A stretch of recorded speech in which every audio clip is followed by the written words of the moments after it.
Alright, ladles and jelly spoons, welcome back to FISHTORY. It's Alexander Williamson, and we're going to be doing something completely different today. So we're going to be looking at the apps I use when I'm out in the field collecting fish, either fishing from a boat with a hook and line, or I'm going with a net from the shore, or I'm using a cast net, or setting traps, whatever it is. This is the setup I bring with me.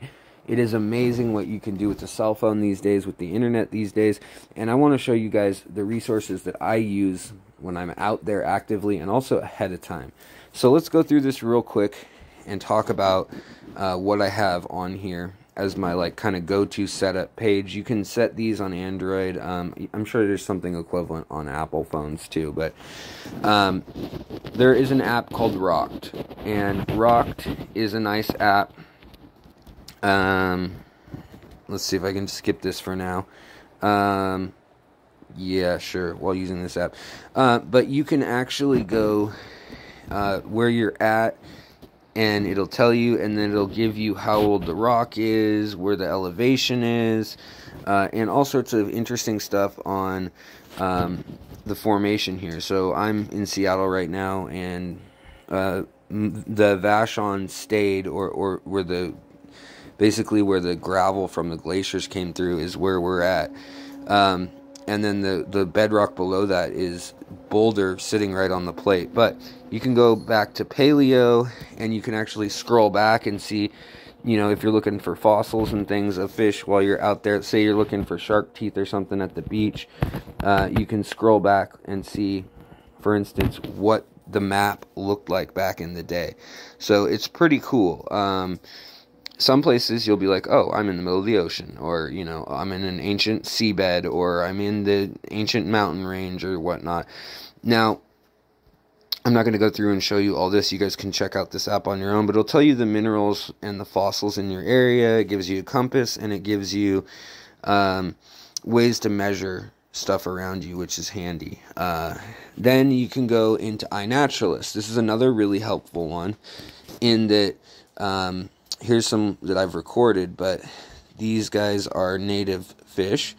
And for instance, the sticklebacks. Love these things. I go out collecting with Lawrence Kent, and we got these pictures a couple years ago. But then you can go in here and you can go 3-spine sticklebacks, and you can see everywhere people on the app have made observations. This is where we were when we found them in Seattle. But you can see they're all over this lake. So you're going to know that anywhere you're going to go here, and you can see some commonalities in the parks where they're being found, other than, some right in the center.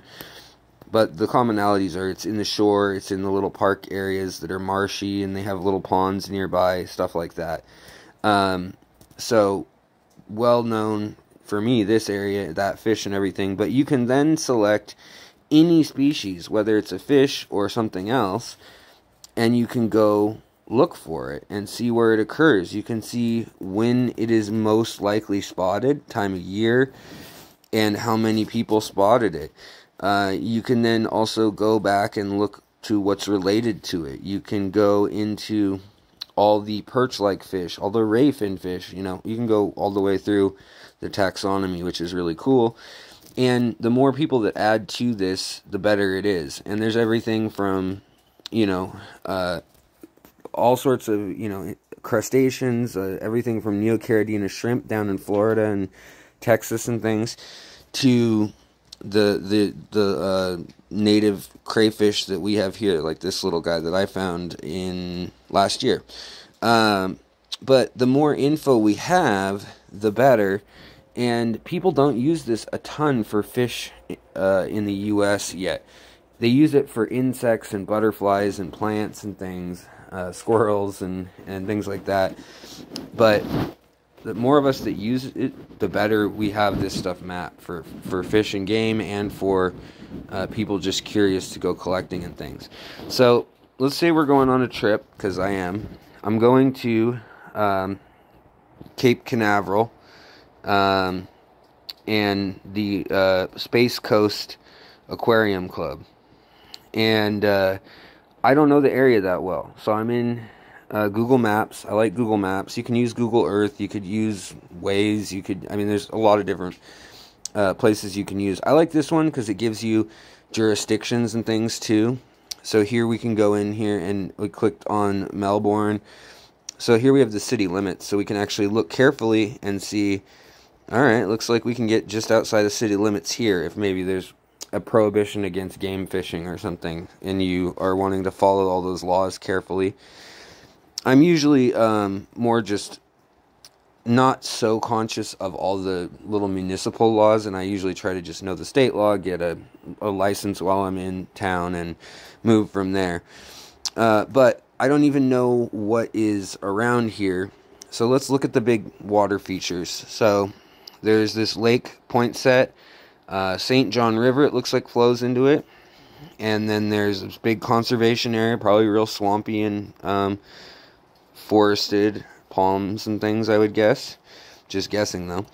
And then you got Fort Drum down here. And then you've got Blue Cypress Conservation Area, Goodwin Waterfowl Management Area, Deer Run. So, gonna guess that these are areas where people hunt too. But we can see that there's the St. John River, then there's also the St. Sebastian River here.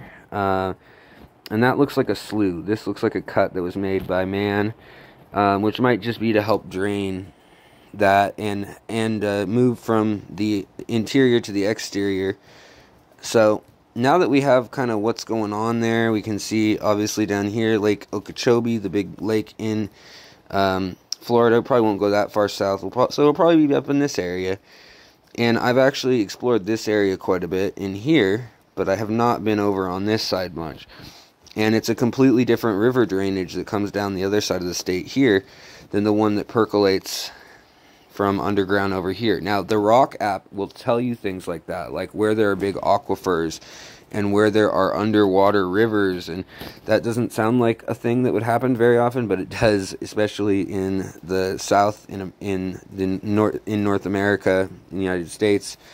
It happens quite a bit, and there's aquifers all over the Midwest and things too. So we're gonna keep these things in mind. And obviously, if you've got a location, if you get a hot tip from someone on, for instance, Facebook, I like the group. Native Fish of North American Native Fish Association. Really helpful group of people.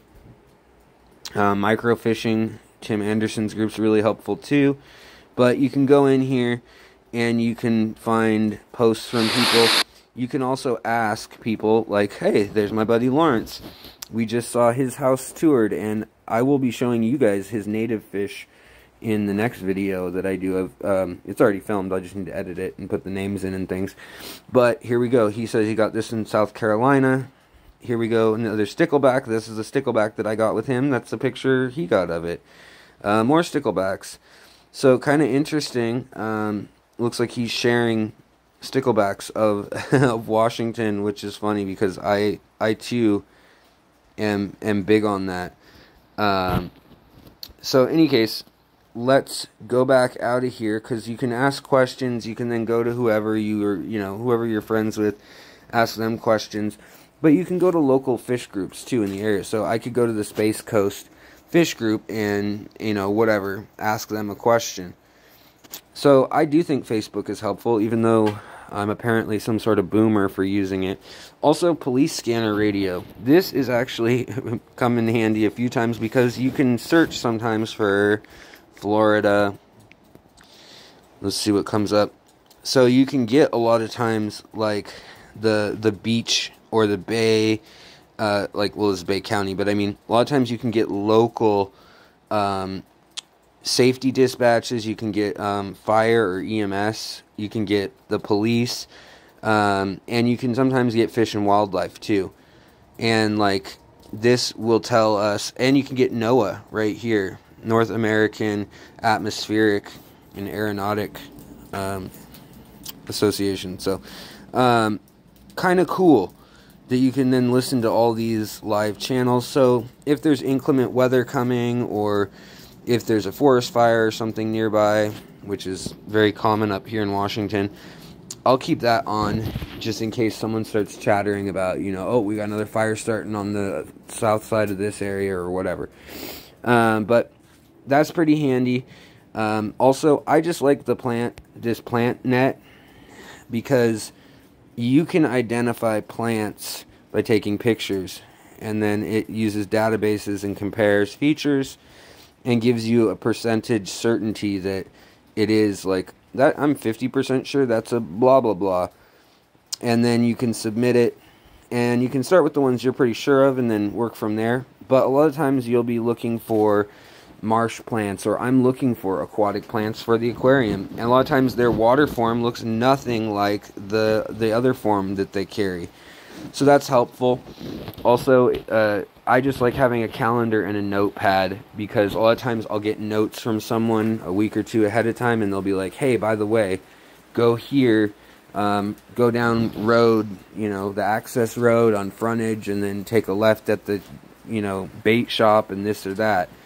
So here's another one that is pay to play, but what I wanted to show you guys on this one is this app is for fishing, but it'll give you a whole bunch of information on who's catching what, where, and people share stuff. So it's mostly native fish and game fish, but sometimes people will post other stuff too. And this is all stuff out by me for the most part, I think. Yeah. And so, any case, it's got a logbook, which is cool. It's also got, you know, a my area, and you can select your area specifically, define that. You can have groups of people and chat on there. So there's a number of these for hunting and fishing that you can just kind of get the scoop of what is going on in the area. Now, the other one for me, because of my past with electricity, I like this one. I'll set it to give me alerts, but where there's lightning. So I always know, for instance, oh, right over there, 300 miles, there's lightning. Oh, right up there, 400 or 500 miles, there's lightning. But that comes in handy when you're down in the south, and it comes through every, you know, afternoon or whatnot. So let's go back to Chrome, and let's go to FishBase. So FishBase is the best website out there, hands down. So if you don't know what you're doing, and say, for instance, let's go look for freshwater fish. I don't care about marine right now. I'm not going to get into endangered or dangerous, but you can really select by a lot of different things here. You can even go by if there's no data. You can go by field guides, you can go by identification keys, treaties and conventions that cover them. You can go by fish that are on stamps and coins. I mean, it's pretty crazy.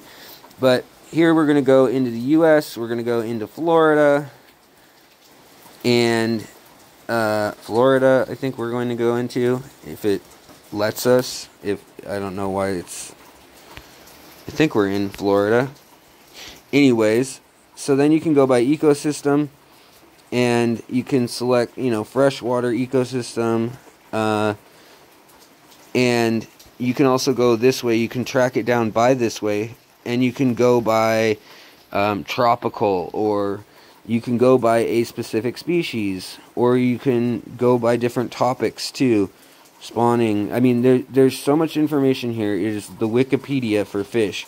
But let's say we know what we want to do, and we're looking for elastomas. We're looking for the pygmy sunfish, and we don't even know the Latin name. So we're going for pygmy sunfish. Well, boom, right here it's going to say Elastoma gilberti, and boom, that's where the fish is. That's a picture of it. That looks right. That's what I want to find, that little inch-long beauty down there somewhere. And I can see that it's in Florida, okay? You can see who named it. You can see its boundaries, its distribution, how big it gets, only 2.5 centimeters, a description of it, and a lot of times this will tell you information about the fish, but also close relatives like the Okefenokee, and the Everglade and the Gilberti, which are all really similar species. And these little guys let's say that we want to find out where to find them in Florida. We know that area that I'm visiting. So we can then figure out, alright, where can we find informations on where this fish would be. So you can go in here, find out main reference number. Let's see if this gives us it. Okay, that's just for the scientific notations. But you can go in here, needless to say, and you can click around on these things and find out where's the reference for. Okay, so here's the Florida reference. That's for the whole state for sunfish. So that's not going to help us narrow it down too much. So we're going to have to go back out. But now we know the Latin name, and we know from this all the information of where it lives and things like that, which is cool. And we know that the Florida Museum of Natural History has a bunch of information on it. So let's keep that in mind, and let's hop over there. Now, I happen to know that the Florida Museum of History is really great. So they've got all these fish, and you can select by the type of fish. Labyrinth fish, lampreys, live bears, minnows, cichlids. We said elosoma, right? Little sunfish. So we can go by that, by pygmy sunfish. And now we can go and see, okay, we got the banded, we got the okefenokee, we got the Gulf Coast. So I think we ended up with the Gulf Coast, right? The Gilbert Eye. Yep. So now we can take a look and see where it's at. So where is it? It's at the Choctawhatchee River. I'm butchering these. Apalachicola River. Minor Gulf tributaries, Swanee River, and Lake Okeechobee. So if it's in Lake Okeechobee, then that tells us that it's in that lake that's pretty far south in the state. How did it get there? Well, there's probably rivers connecting it. So most of those drainages were on the other side of Florida, on the west side. But I'm going to guess that it probably does exist in some of the drainages on the east side as well. So then you can go in and you can look more specific, and you can look by the drainage. So we can actually look, and remember St. John was one of the rivers that we saw. So we can look by St. John drainage, and it tells us that these three fish are all in the St. John drainage. So that's going to be useful for our narrowing this down. Now we're going to go back out. Whoops, it went too far. Going to flashlights on Amazon. Anyways, so you can go back out at the museum site. That's a great site. Now, there's another site. The USGS site is incredible for fish, too. So here, we've got just mosquito fish pulled up, because that's one that occurs all over and has been spread all over. It's invasive a lot of places. It's also native a lot of places. And here you can see, that looks like the area we're going to be in. That looks like the area we're going to be in. So we can take a look and see what that means. Selected, and then we can go to layers, and we can either go to streets, satellite, basic map, and then we can add species. We can make a map basically, and start getting these pinpoints, and then we can lock it in around Florida if we want. Then what we can do is we can go from here and we can go to the records page, and now everything that we locked in is in yellow. And so we saw that Indian River, St. Lucie, these are places that are not too far from where we're going to be, and we can then explore these sightings more. You can actually go to the specimen number sometimes, and you can look more specifically and know that, like, okay, that's right in the area we're going to be at, a little bit south, but it's right on the coast. So, come on, phone, cooperate. And it's got, this is, again, the USGS site, and it's just USGS. This one is for non-indigenous aquatic species that I'm at, but you can go in here and you can go into native stuff too. So you can go into species profile, collection info, and point map. So those sites are the ones I would tell people to go check out. Our FishBase and the USGS if you're in the US. Other countries have other sites that are useful. And then look for a museum or a university in the area. And a lot of times they'll have the native species that are in the area, and you can track things down. So then you say you find it, and then what we do is we do more exploring. This is where Google Earth or Google Maps comes in. I'll go in. Now that I know, we looked up where, for instance, the sunfish lives, we can look up the terrain on this map, which is handy. Well, the terrain doesn't really do anything in Florida. It doesn't really go up or down that much, so that's not going to help us. Around Seattle, that would be very helpful. But let's go to satellite, because that is going to be more helpful. And we're going to know that if it's a native species, probably want to get away from people a little bit. Maybe not, but it's probably a good guess that somewhere near wildlife and somewhere that's accessible. Somewhere where we can get to a boat launch, for instance. That's what I will do, is I will enter where I want to go, and I'll set it to like near to me. And then if there's a boat launch, it'll tell me where there's a boat launch. You just type in boat launch near me, or river access, or whatever it may be. So here's a boat launch. We can take a look at it. You can pull up the pictures. And what's nice about this is then we can go in here and see, all right, what kind of lake access is this? I mean, is it gradual? Is it, it looks like, look at this. This doesn't look so promising. It looks like it's really gradual and muddy and mucky, and it's like fan boats and stuff that are launching there. So to me, that tells me I don't really want to go to that boat launch and look there. There's not really going to be a nice area to dip net. But I'm looking at the map. You can see that there's these puddles and things here. These probably connect when it's really wet. And here you can see there's actually a drainage ditch. And if we go back to default, you can see, yes, in fact, that is a drainage ditch that is connecting. And it goes probably all the way, drains out, yep, all the way out towards the coast to go into some other thing of water. You can probably follow it. But it's for flood mitigation, I'm sure. And probably travel at some point for logging or, something like that. But here you can really see how braided the rivers get in this area. So you can pick a location too. So say that we found that Possum Bluff is going to be the place that has the fish we're looking for. Looks like it's got some gators there. I really like using the pictures that people upload, because it tells me what I'm going to need to equip myself with for the day too, if I'm headed out somewhere far. Or even if I'm just going with a backpack, I know what I need to load in the backpack. And here I can see that this would be like muddy cut banks. These lakes look real tough to access as far as they're gradual lakes, right? So maybe I want to go to a bridge instead and fish off the bridge. Maybe that's going to be better access. So this is where I look for different places, and I go through the photos, and I just, even if they're, photo of a guy and a girl or whatever, whoever they are who decide to upload their photo, I can see, yeah, it looks like we could get down to the water down there, or at least cast a line.